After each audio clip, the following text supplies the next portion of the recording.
Hey JSAW crew, welcome back to our series Walking Through James, looking at how-tos that James left for us to walk the Christian life out.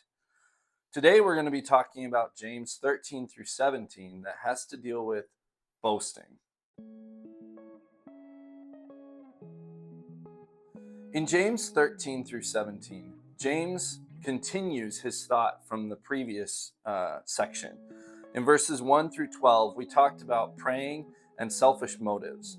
And we talked about how God will not give you the desires of your heart if the desires of your heart are for you, if they are selfish, if they are arrogant, that God's not going to give that. Rather, in the book of Psalms 37:4, we see that God will give us the desires of our heart if we delight in Him. And that's because our desires are going to line up with His. So James goes on to continue this in verses 13 through 17, this idea of being humbled and following God versus following our selfish motives. But in particular, he talks about bragging and boasting. So he talks about things like if you make a plan to carry on business, to make money, to go and do these things, and it's not got God's will in it, then God is against it. He is not for it. It doesn't matter how beneficial it is to you or to others. If it's not God's will, He doesn't want it.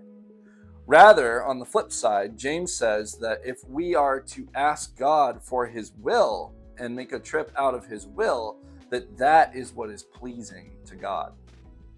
And so the difference is the first may be a good thing. It might be something that truly could bring people to Christ, but if God's not in it, nothing's going to happen. On the flip side, God may ask you to do something that seems utterly impossible and doesn't make sense why He would ask you to do that. But if God asks you to do it, He will carry it through to completion. That's what His word says. And so when we look at these two things, we see that it is about being humbled and about asking God what His will for our life is that pleases Him. So I want to share a story with you that helps paint this a little bit clearer. So earlier this year, JSAW was looking for opportunities for a missions trip. And we weren't really sure what we were going to do. We were kind of just asking God, give us an opportunity. So we asked some friends who work internationally, and one guy came back and he said, yeah, I can put something together for you. And so we were like, great, let us know.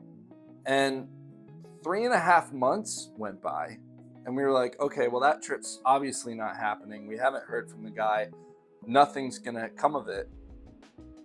And then last week, we got an email that sure enough, he put something together.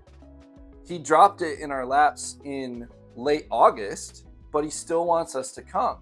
And the mission trip date is for October. So it's very much crunch time. But the reality is, if this is what God is asking JSAW to do, if this is God's will, God will provide a way for us to get there. All the funding will come in, all the money will come in, and we'll be able to go and serve Him. And so now we've been taking these steps, asking the Lord, is this what you want for us? Just like James says. And it's seeming so far like that is indeed what His will is.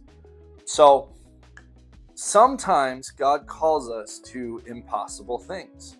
Sometimes He calls us to really hard things. But the reality is, if He is a part of it, if He is in it, then He's already thought of all that, and He can still get you to where He wants you to go. All you need to do is submit and say, yes, Lord. And instead of being arrogant and boastful, rather be submissive and humble. So my challenge for you this week is to think about what the Lord has been calling you to do. What sort of thing has He laid on your life? And if you are someone in the room or on the boat or whatever who does not know God, maybe God is calling you to follow Him. And it's really scary, and it would cause you to have to let go of control of your life. And that's okay. That's what God is in the business of doing. He's in the business of helping those to whom He loves. So I would ask you personally to consider what a relationship with Christ would look like. And for those of you who are followers of Christ, I would ask you to consider, what has the Lord been laying on your heart that you may or may not be doing? And how can you go about changing that idea so that you want to do it? So that's all we have for this week. Next week, we're going to be getting into our last section of James, our last chapter in chapter 5. And we'll see you guys next week.